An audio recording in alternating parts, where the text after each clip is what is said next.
Vamos lá, vamos trabalhar. Vamos, vamos. Você continua lendo, Tereza? Mas Continua. que ponto que nós estamos, Tereza, do texto? Nós estamos personagem, cenário e personagens. Página, na minha é página 14, que é igual a de vocês. Qual que é A o minha página texto? está Qual errada que é o aqui. texto? O texto é o Menon. O Menon. Pois é, mas aqui tem Meno Sócrates, um escravo de Meno, Anito. É isso que nós começando aqui? Não, não. Vai Vai na frente. começar no Notas cenário. sobre a composição dramática do diálogo. Aí ele Espera um pouquinho, falou Tereza, data deixa eu achar aqui, por dramática. favor. Simil, só um Deixa eu achar instante. aqui. Só um instante. Nós Mais lemos na essa frente, então, data né? dramática e nós íamos entrar no cenário e personagens. É isso. É só um pouquinho, Tereza. Vamos ver aqui, tá. Eu espero. Eu e todo mundo. Ih, Ninguém está com pressa. mas é porque eu tenho uma cópia que o Felipe me mandou, mas eu imprimi e as páginas estão tudo erradas aqui. Não tem problema. Procura cenário e personagens. Pois é, não estou achando. Peraí, vocês podem É começar bem aqui? no começo, Simil. É bem no começo. Pois Tem a é, por isso que eu apresentação. perguntei. Tem aqui, ó. Deixa eu localizar aqui, peraí. Tem a apresentação do diálogo, depois tem notas sobre a composição dramática do diálogo, e depois vem cenário e personagem. Todo mundo leu? Leu não, todo mundo achou, menos o Simil? Vamos lá, pode começar. Tá. Vamos lá. Cenário. Menon é, no diálogo, hóspede de Ânito, mas este aparece como por acaso em meio à conversação, o que parece excluir a possibilidade de ela passar-se em sua casa. A gente leu isso. O local provável é um ginásio, ginasium, né? Ou ágora, ou a ágora, que é o parlamento, digamos assim, né? Da intelectualidade da Grécia Antiga. Personagens. Sócrates. A existência histórica de Sócrates não é questionável. Sua vida é largamente atestada e também sua morte. Todos sabemos que Sócrates viveu como um filósofo e foi condenado a tomar cicuta. O grande objeto de controvérsia é o teor de seu pensamento e a característica de seu método. Ele certamente praticava, sobretudo com os jovens, um tipo de questionamento que teve uma enorme influência, inspirando a criação de um gênero literário específico. Os, entre aspas, diálogos socráticos, que usam Sócrates como principal personagem. Ora, os diálogos socráticos de Platão são os mais famosos, mas não os únicos. Como Sócrates nada escreveu, porque era transmissão oral, né, e cantada, é importante, para a memória funcionar, era tudo cantado, daí a questão poética, inclusive. Né? Como a maioria dos diálogos socráticos de outros autores se perderam. Como Platão não aparece em seus diálogos, mas, em quase todos eles, usa Sócrates como principal personagem, e, como praticamente tudo que Platão escreveu são diálogos, é extremamente difícil delimitar, isso é genial, depois a gente conversa sobre isso, o que é propriamente socrático em Platão. Porque alguém quer falar alguma coisa? Porque eu quero, mas eu quero saber se mais alguém quer falar. Fala, Tereza. Então, porque é bonito, porque quando a gente pode fazer aqui, né, um pensamento, quando você tem uma identificação muito grande com o outro, muitas vezes o seu discurso se mistura com o desse outro. E porque você assimila, né, eu entendo assim, assimila os significantes como são os seus.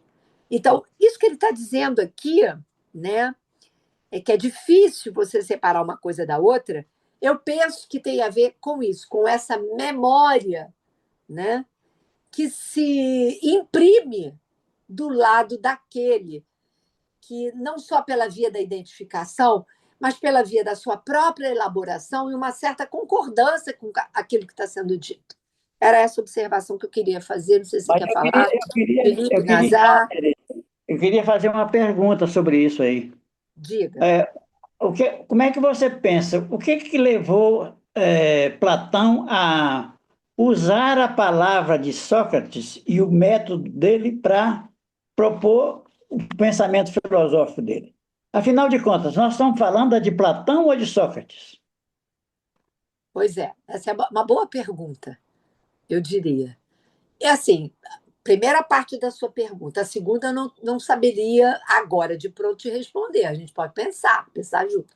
Mas a primeira parte, a razão pela qual, é porque não vamos esquecer, né, que a, a, o período da, das grandes tragédias, que era isso que acontecia, né, que, da representação das 1400 grandes a 30, tragédias né? e tudo. Deixa eu falar, Sibyl, Tá. dura um tempo muito curto, menos de 100 anos. E o que vem, a gente poderia pensar, eu vou discutir isso depois, mas enfim, a morte da tragédia, porque era uma coisa muito idealizada. Os ensinamentos que estavam colocados ali e que eram transmitidos oralmente pela via da poética, né, eram, digamos, idealizados. Era impossível de alcançar isso. E por isso a gente diz, é um, é um, uma civilização, um processo civilizatório, uma ideia do humano que poderia, e da polis, que poderia ter existido, mas não aconteceu. Isso é importante a gente dizer. E é o que os filósofos fazem. Eles retomam algumas passagens para elaborar, pela via, inclusive, da escrita, e transmitir pela via da escrita, para que isso não se perdesse, mas, evidentemente, com uma elaboração em cima disso. Eu gostaria de ouvir meus colegas. Eu estou falando da minha leitura. Eu não estou dizendo que isso é uma verdade absoluta, longe disso. Mas é uma interpretação que eu faço. Porque sempre me intrigou, toda vez que eu leio, a morte da tragédia. Nietzsche vai falar da morte da tragédia, mas ele não para de falar da tragédia. Então, o que, que há aí que se transmite? O que, que é fundamental? Qual é, digamos assim, o cerne da questão da tragédia? Eu entendo que tem a ver com tudo bem, tem os valores da pós, mas não acho que isso vai ser o mais E, importante aqui. O que me interessa é essa divisão do sujeito. Tereza, eu lembrei agora o que a gente conversou um pouco na quarta, e até já conversamos nesse grupo, através do Antônio Carlos, que é a repetição. Além do Isso, princípio do prazer, a isso, muito repetição. bem lembrado. Isso. Então, no início do seminário 2, o Lacan, na verdade, não é o Lacan, é o comentário do Pontales, que o Pontales vai fazer esse. Pontalis. Pontales, Pontalis. obrigado. Vai fazer essa consideração de que, quando Freud fala que algo se satisfaz, resta uma constância energética, digamos assim. Sim, Nunca se satisfaz por completo, né? Que isso é o que faz repetir, na verdade, essa constância continuar.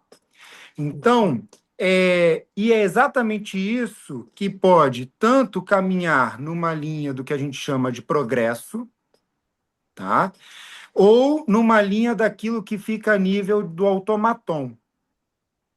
É exatamente a repetição. A repetição aí, ela ainda se divide. automaton para que possa haver alguma tique. O automaton para que é algo que não muda, permanece numa certa Sim, mas para inércia. que possa haver uma tique. É preciso Exatamente. automaton para que possa haver uma tique.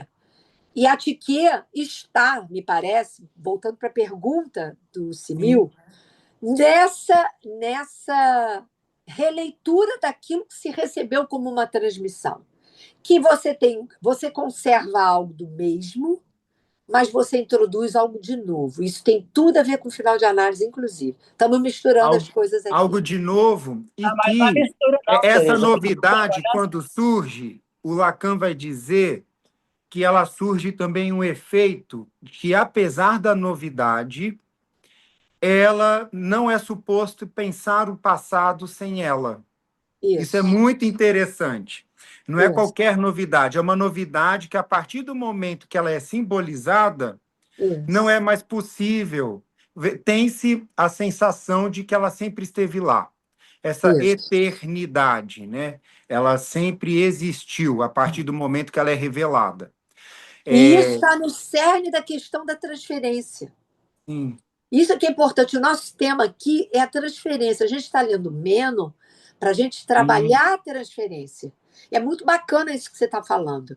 Porque, na verdade, né, esses dois pensadores só puderam produzir o que eles produziram. Claro que isso não estava em jogo, mas em função de uma transferência. Né? Sócrates também tinha transferência com os seus mestres, digamos assim. Ele era mestre, mas ele tinha com os seus pares, desculpe colocar. Havia uma transferência. Havia como é que se diz? A dialética que se estabelecia e as boas rivalidades que sempre existiram faziam eles avançarem. A boa rivalidade, aquela que Lacan retoma, inclusive, ele retoma dos gregos. Ele diz: sem, né, um interlocutor, alguém que questione aquilo que você está dizendo, que crive o seu discurso, você não pode avançar. Você Uhum. precisa dos interlocutores, não é mesmo? E E Isso na é, agora, e análise aí, se introduz, só um instante, na análise se introduz uma interlocução, sem que ela é, digamos assim, subliminar.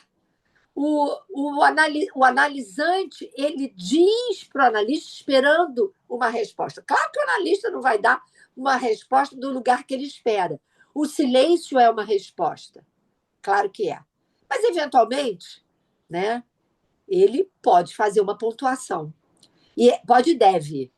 E essa pontuação, ela é fundamental, porque ela não é uma leitura acachapante daquilo que está sendo dito, dizendo você está falando uma bobagem. Não. Ele devolve, né, para que o sujeito possa pensar e avançar um pouco mais. Ele acompanha. Era só isso que eu tinha para dizer. Diga lá. é, eu queria fazer um comentário, deixa eu fazer um comentário sobre isso, porque tem a ver com não só com esse texto, como o outro texto que nós estamos lendo do banquete, né? Para falar da Banquete de questão da Platão. transferência, principalmente o texto do banquete.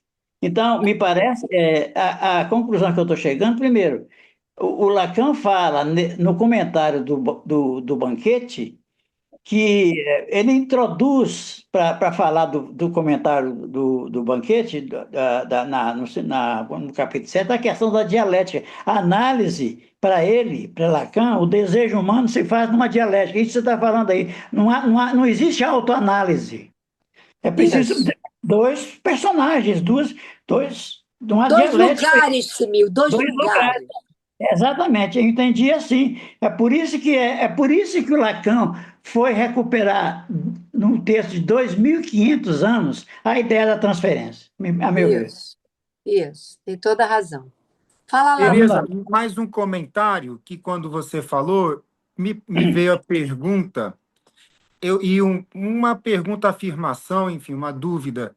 Impressão numa distinção de transmitir, né? Porque você estava falando disso que passa e que imprime no outro, né?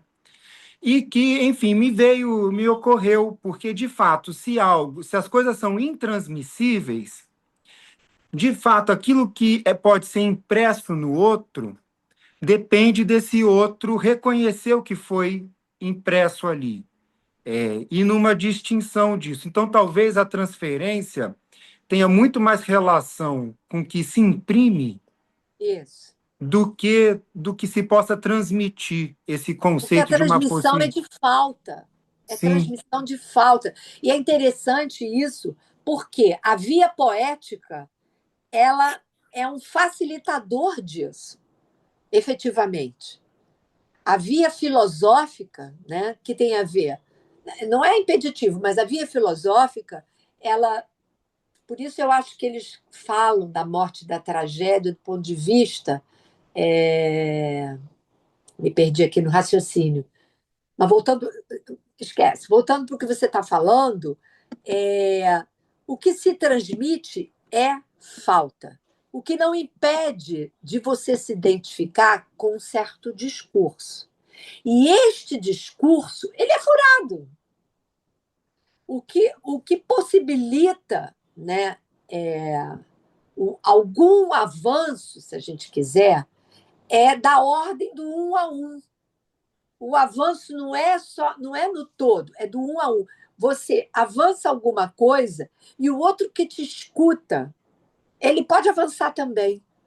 A partir do que você entende o que eu estou querendo dizer? Não é uma, não é a transmissão não é em massa, não é como o conhecimento que você dá uma aula com todas as coisas já prontinhas e fica lindo e quem estudou vai saber. É aí que entra o que o Zé Mário estava falando, perguntando. Talvez fosse interessante perguntar que lugar Platão ocupou nessa transmissão da falta, porque ele era um discípulo de Sócrates. Né? Foi um Exato. discípulo. Exato. Sobre isso, Lisa, E Aristóteles e Platão. Lendo hoje o capítulo 8 da Transferência, Lacan, novamente, retornando ao discurso de Agatão e do diálogo que o Sócrates tem com ele, Agatão, quando ele retoma a palavra, ele fala exatamente isso, que o Agatão estabeleceu uma questão da falta aí, o tema da falta. Isso. Eu acho que o Lacan não foi à toa que ele trouxe essa leitura de Platão para a transferência, né? Porque ele está falando... Porque o Agatão ele se desloca, né? Quando o Alcibíades se dirige a ele se desloca e aponta para o Sócrates, né? Exatamente. A partir de uma dimensão da falta. Há uma distinção também importante aí, porque o Sócrates era muito resistente à escrita. Isso. Ele era ativamente resistente à escrita. Né? Ele achava que se perderia muito com a escrita. E Platão escreve.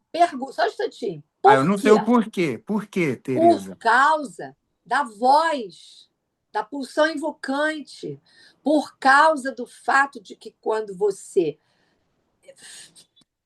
canta, né, as tragédias, quando você canta com seu corpo. A sua é a mesma lógica do ator. O ator. Por isso as peças de Shakespeare, elas foram feitas para serem encenadas, ele diz. Porque quando você. Tudo bem, a leitura é um outro campo, mas quando você encena, não só você escuta, aquele que escuta, beleza, a gente pode falar depois desse lugar que é super importante. Mas quando você encena com o seu corpo.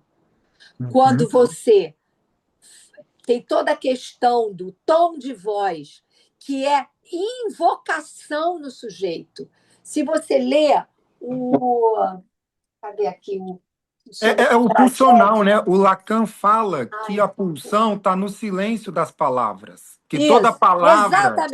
Exatamente. As palavras ela é composta de silêncio também, não é só do som. E a pulsão está no silêncio das palavras. Exatamente. Ele não sabia disso claramente, mas ele sabia disso corporalmente, né? Ele sacava isso. Então, é muito importante, porque por que a análise, né? Você precisa falar. É a mesma lógica, gente. Quando o sujeito está trabalhando... Isso aí, é a questão da escuta, que Freud sacou isso desde o início. Quando o sujeito está se aproximando de alguma coisa muito delicada para ele, mesmo que ele não se dê conta, ele não se dá conta. Não é preciso que ele se dê conta conscientemente. Ele muda o tom de voz, ele se mexe no divã, ou ele se mexe na tela aqui, porque também tem isso. O tom de voz muda, tudo muda. Né?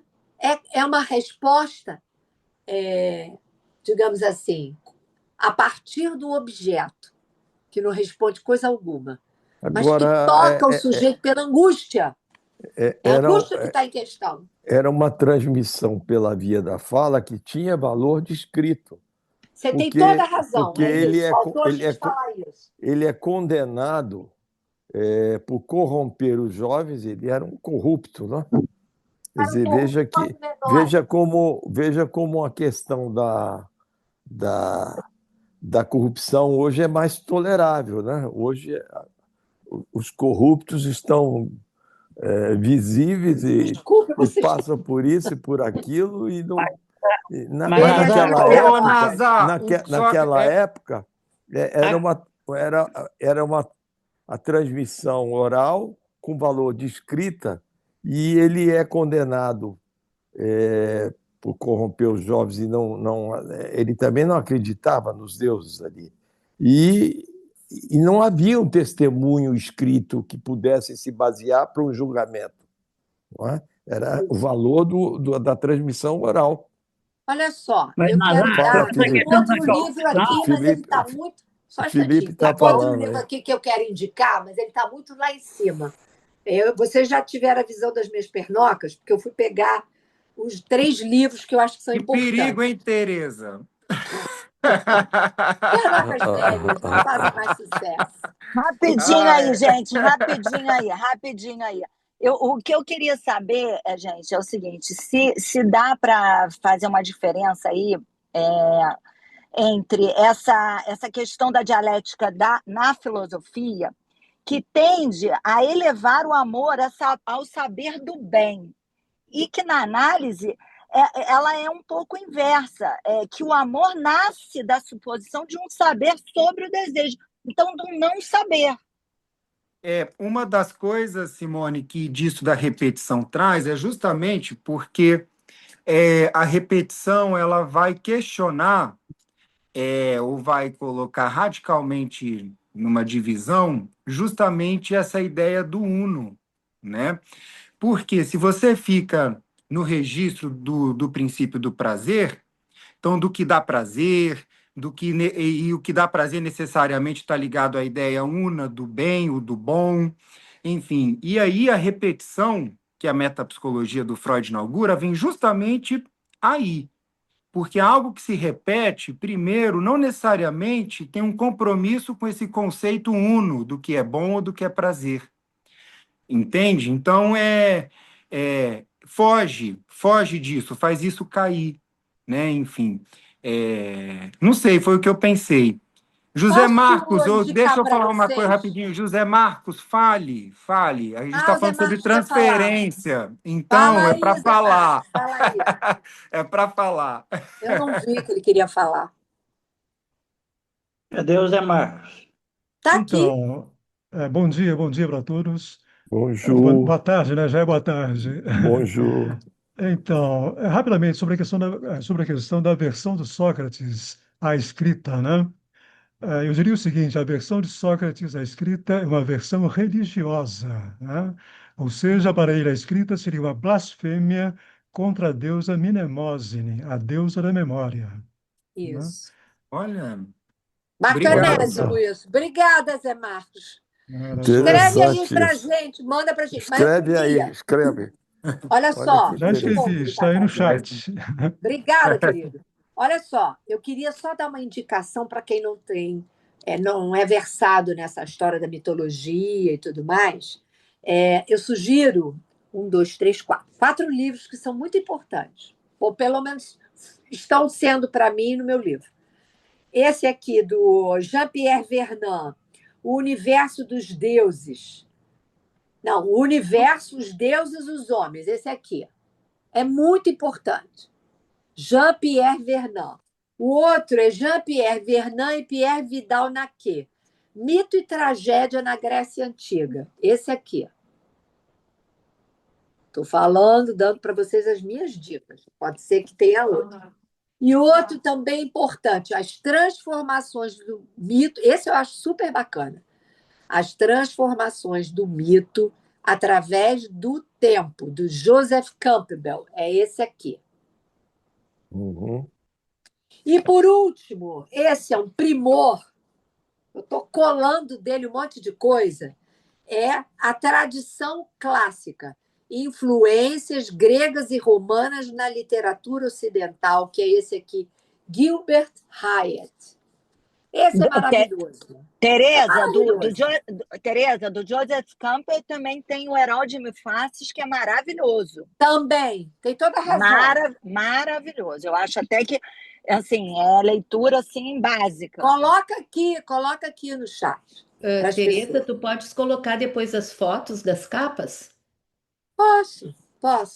Agora, esse aqui do Gilbert Hyatt é uma coisa. Vocês querem entender, né? Esse aqui eu estudei pra caramba. Estou estudando, eu não estudei. Eu não estudei nada, eu estou estudando tudo. Enfim, vale a pena.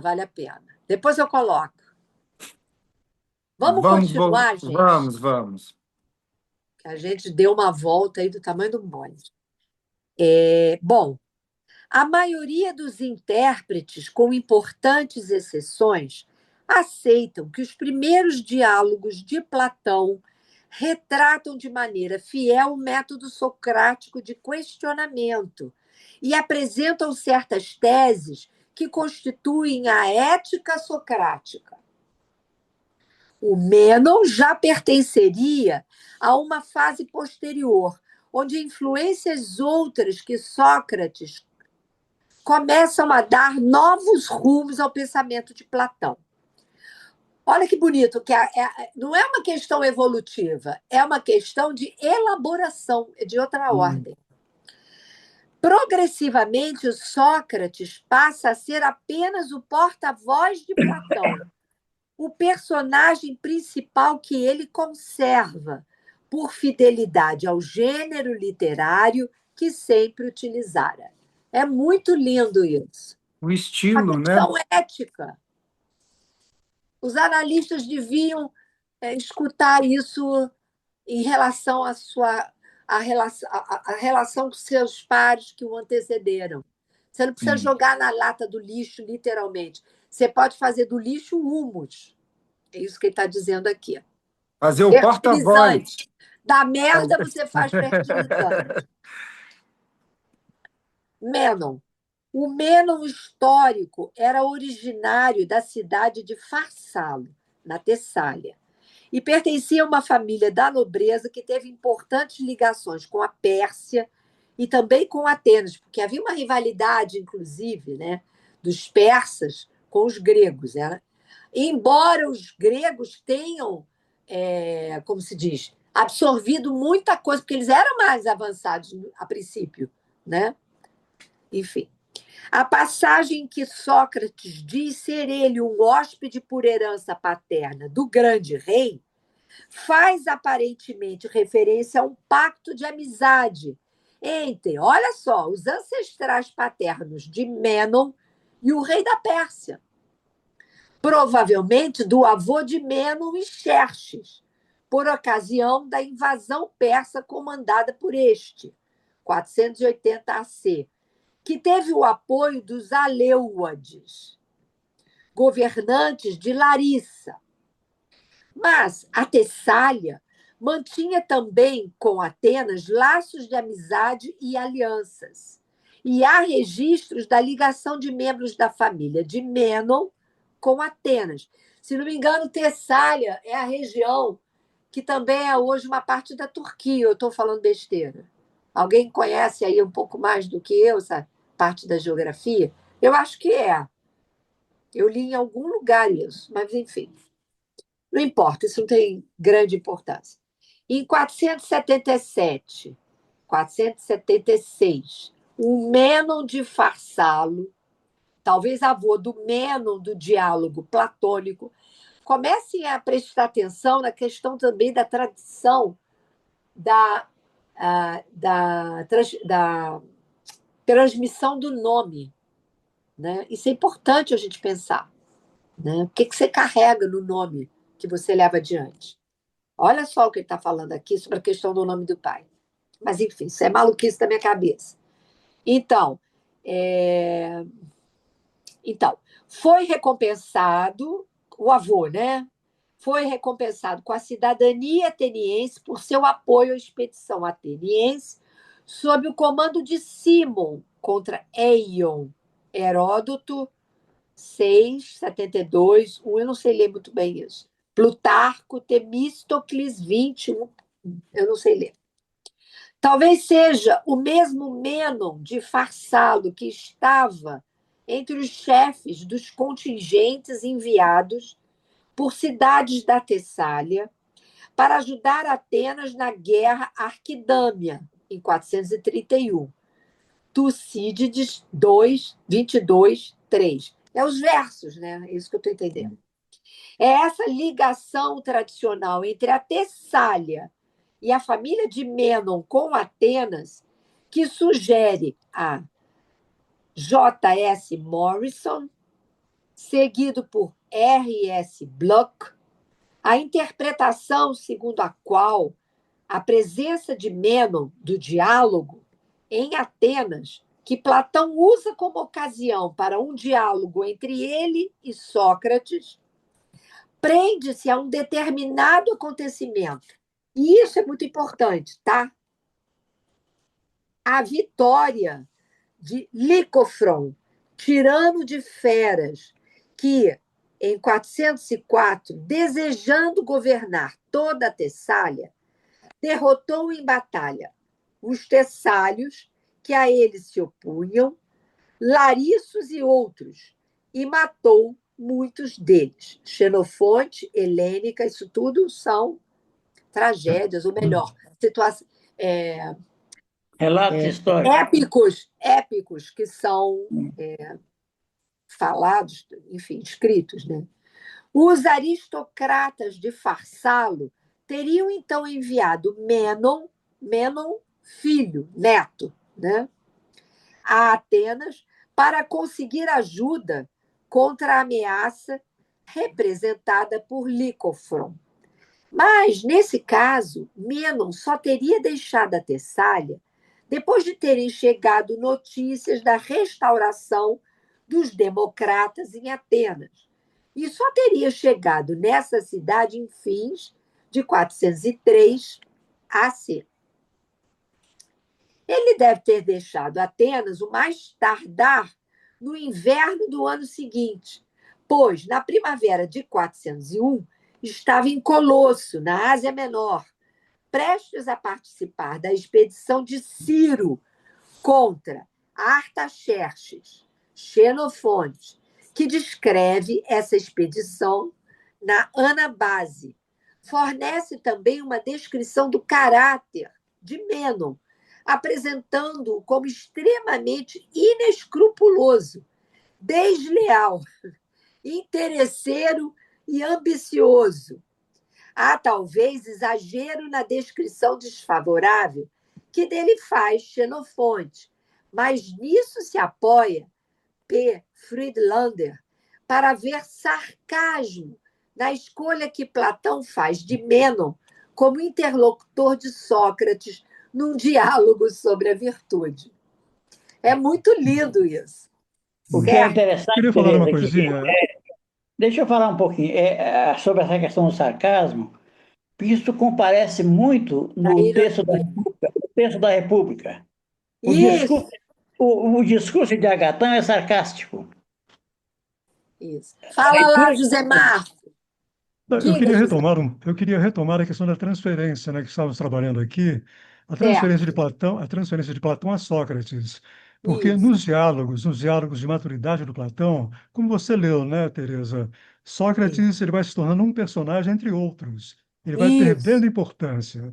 Será que não poderíamos ler aí o descer de Sócrates para Platão? A queda de Sócrates Concordo na com transferência? Eu pensei exatamente nisso, concordo com você. Porque a questão da transmissão, você tem que dar lugar a outros. Se você realmente operou uma transmissão ética, né, algo que é profundamente ligado ao desejo que te habita, você pode decair. Você tem que cair da cena para que o outro veja. Muito bem lembrado, bacanésimo isso que você falou. Eu pensei, mas não falei, mas enfim. Você falou, que bom. Eu achei ótimo o comentário, Zé Marco. Você colocou o descer na experiência da transferência. Isso, exatamente isso. Muito bom, muito legal, muito bem lembrado. Então vamos lá. Onde é que eu parei? Eu parei aqui embaixo. Tá. Mais provavelmente, alguém quer fazer um comentário sobre essa questão do sarcasmo, que eu estou lendo como ironia? Porque a ironia implica numa inteligência muito específica, né? Eu fiz Aquele o que... comentário, eu fiz o comentário de que o Platão utiliza isso muito frequentemente, inclusive na República, Sim, citando o discurso de Agatão e de Aristófanes. isso, Quer dizer, na verdade, quando Sócrates intervém, quando ele aponta de alguma maneira essa dimensão sarcástica do Agatão. Só porque eu leio.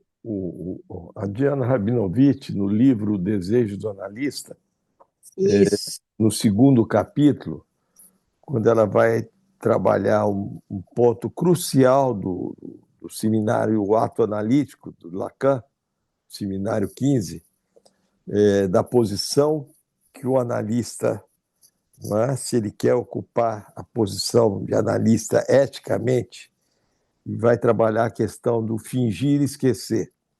isso. Ela trabalha isso a partir de um capítulo que ela escreve A Ironia Socrática, Exatamente. em cima da ironia. Zé Marcos, você conhece esse livro da Diana Conheço, Rabinovitch? É conheço, sem dúvida. Aham. muito legal. A gente teve o privilégio, alguns colegas aqui, de escutá-la presencialmente. Ela Várias ficou vezes, né? Várias várias vezes. vezes. Fora as Uhum. conversas que eu e você tivemos o privilégio, né, Zé? De conversar com ela. Ela, Almoçar, jantar lá naquele hotel. uma vez ela estava. Ela criticar a Miller, Uma com vez a gente sarcasmo. estava em Vitória após um seminário à noite e nós fomos para um restaurante e ela queria fumar, porque ela fumava feito uma égua, né? Uma louca. E Não foi a Diana. aí ela queria Desculpa. fumar e era proibido fumar. Ela criou Não, tanto caso, que conseguiu que permitisse que ela fumasse dentro do restaurante.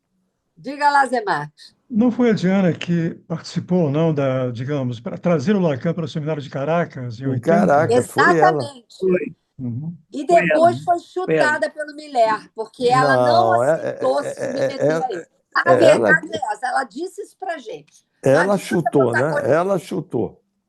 Ela Foi ela. chutou, mas ele chutou antes, se você puder fazer uma outra leitura. Porque ele não aceitou, foi o que ela disse, lembra? Ele não aceitou que ela tivesse uma independência de leitura do seminário de Lacan. Ele queria que ela se Não, submetesse é literalmente à aquela história liturgia de dele, juntar as já que o Zé instituições, Marcos as trouxe a questão escolas, religiosa. juntar tudo. Deixa para lá.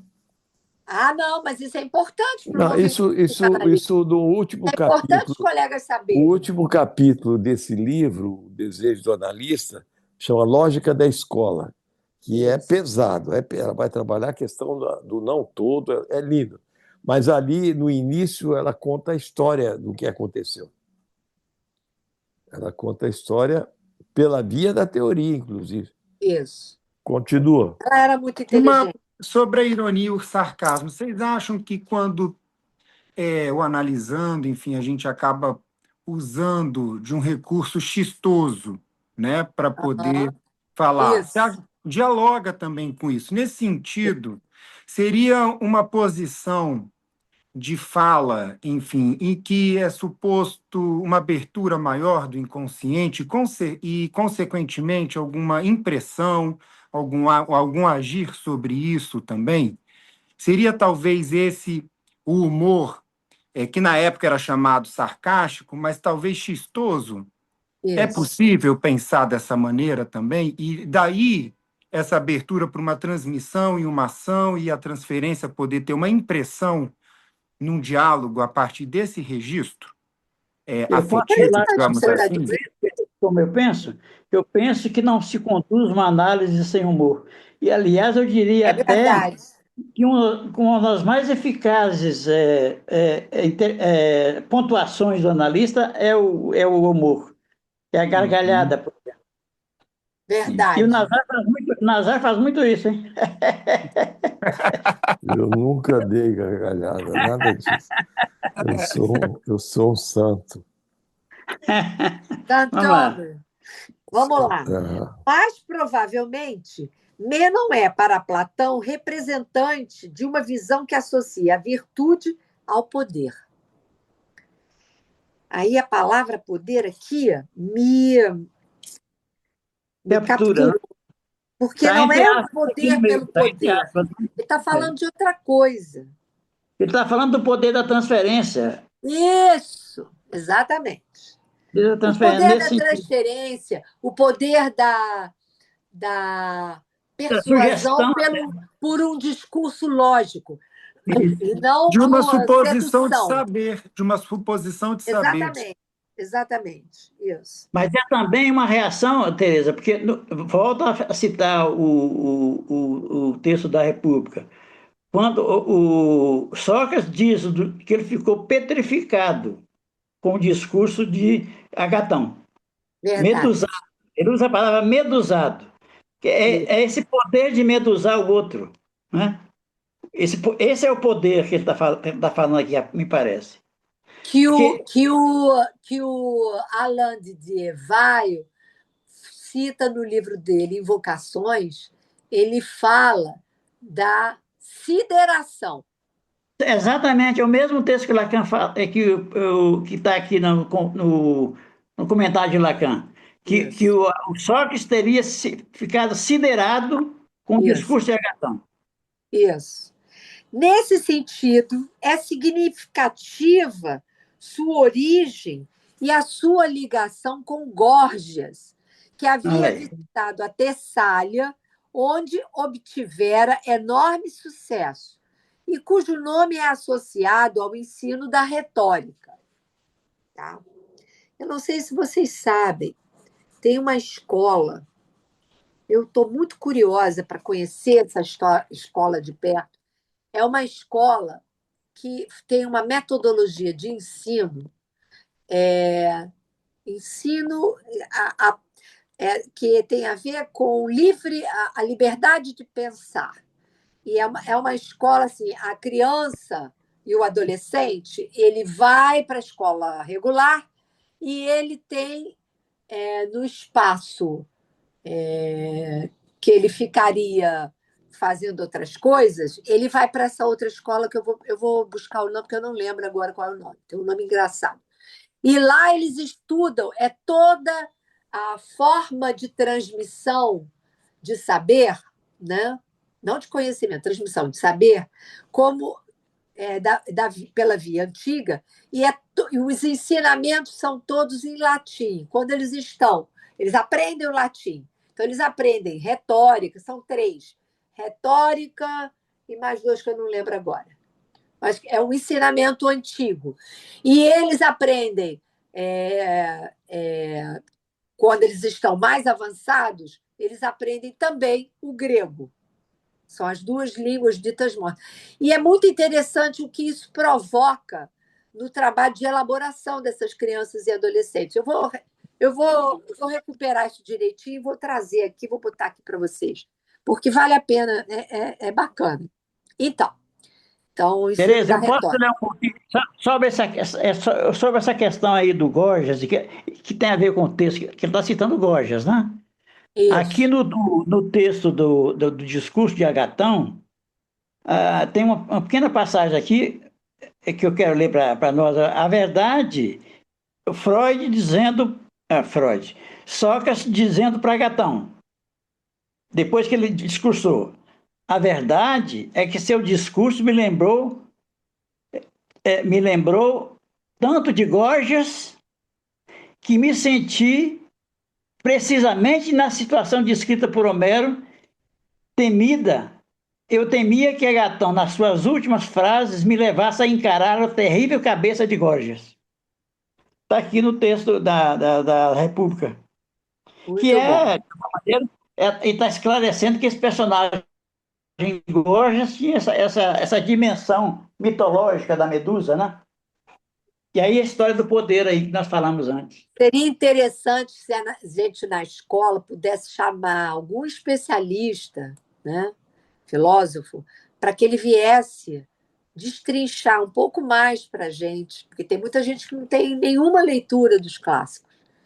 E, às vezes, fica difícil você entender o que Lacan está apontando, que ele era um grande conhecedor dos clássicos, até não só porque ele era curioso, interessado e gênio, mas porque o ensino francês, isso na universidade e tudo mais, isso é fundamental, eles estudam. Nós aqui é que não estudamos, sabe-se lá por quê. Enfim. Mas seria bacana se a gente chamasse na nossa escola. A gente já teve, por 2 vezes, nós chamamos filósofos. Mas isso, enfim, só falando. Minhas maluquices. Vamos lá. E embora Menon afirme que Gorgias não pretende, ensinando a retórica, ensinar a virtude, a associação entre as duas é frequente, uma vez que a retórica é ligada à aquisição do sucesso na política. Concordam? Claro. Hum. O bom político é aquele que enrola bem, no sentido. Não necessariamente enrola bem. O bom político é aquele que leu a República. Não Mas são todos do que têm enrolar bem, cultura, vamos combinar. A mas, grande massa dos nossos políticos mas é é enrolar completamente bem também, analfabeto viu, em Tereza? cultura. Enrolar bem no sentido da Não sabe sofística. nem os clássicos, nem os seus contemporâneos. Esse que é o problema, nem uma coisa nem outra. Não Ô, leis. Simil, o Lacan vai dizer que o verdadeiro político é o psicanalista. Exatamente. Bom, mas vamos lá. Escravo de Menon. Personagem anônimo, certamente escolhido por ser qualquer um. Eu vejo aí o passador. Alguém que jamais passou por um ensinamento sistemático, mas, como qualquer um, fala uma língua, no caso grego, instrumento da dialética. Eu não sei. Tem alguma coisa aqui, para mim, do passador, mas isso fica para outro GT.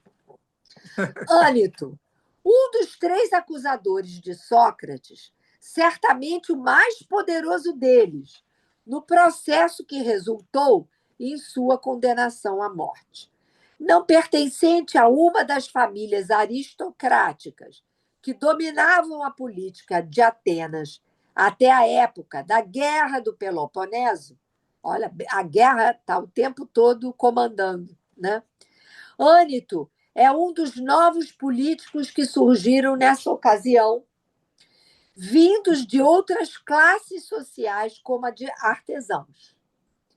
Possuidor de considerável fortuna, obtida com seu curtume, chegou a uma posição de destaque na política graças à sua atuação na derrubada da tirania dos 30, que resultou na restauração da democracia. Teríamos algumas questões. O Platão foi o passador de Sócrates, né? Sim. Platão. E Lacan também privilegia a fala oral, não é isso? A transmissão oral. Isso, exatamente. O que mais que você pensou? Essa questão do oral e do escrito, isso vai mais longe, isso tem muita coisa por trás disso. Não é? A gente teria que explorar mais isso. Porque os diálogos, né? Os diálogos convocam a fala, necessariamente. Né? Convocam, portanto, os tropeços, né? As equivocações. Quando você fala, o tempo da fala é diferente do tempo da escrita. Você lembrou muito bem. Um discurso é uma escrita, né? Um discurso, uma enunciação, melhor dizendo. Uma enunciação é uma escrita. Porém, o tempo, né, de elaboração da escrita é diferente do tempo de elaboração da fala. né? Por isso que a análise, ela necessariamente, ela invoca, né? Ela invoca um timbre de voz do sujeito, não do eu. Ela vai no cerne do sujeito, como eu penso. E as variações, as modulações da voz, né? Que devem nos chamar a atenção quando nós estamos na escuta. Porque é isso, né?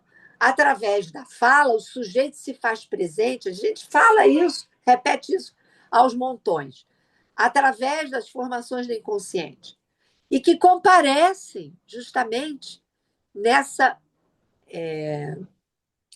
presença, né, dos tropeços, a mostração, melhor dizendo, a mostração do lugar do sujeito. Não o sujeito, né, mas a mostração desse lugar. E que é diferente, como você está colocando, por exemplo, quando a gente estuda, né, o seminário, que eu não me lembro qual o número, o seminário que o Lacan trabalha, esqueci o nome, que o Lacan trabalha o quadro das meninas. Qual é o seminário, gente? Quem tem a memória melhor aí do que a minha? Ele vai falar dessas diferentes temporalidades, né, do escrito e escrito, da letra, né, do escrito, quando a gente escreve, É o da seminário 13, fala. né? Fala, Seminário fala. 13. Seminário 13. 13, obrigada, Zé Marcos. E da produção, né, de uma obra de arte. São tempos diferentes. É muito interessante isso. Muito interessante. A leitura que você faz do escrito, a leitura que você faz da fala, a leitura que você faz de uma obra de arte, convoca o sujeito em tempos diferentes também. Seria interessante da gente se aprofundar nisso. Muito legal isso que você falou, né, Zá? Bom, deixa para a próxima. Nos Já está vemos na em hora, duas né? Quer falar? semanas. Já está na Oi? hora. Ah, acabou? Uhum. Acabou. Mentira. Nós vamos trabalhar a qual parte do texto a próxima vez? Manuscritos. Os manuscritos. Vamos começar o texto. Vamos começar o texto. Ah, Manuscritos. tá legal. Ok? Tá Beleza. legal. Muito bom, Gente, hoje até a adorei. próxima. Até a próxima. Adorei. Beijo. Tchau. Tchau. Beijo, obrigada.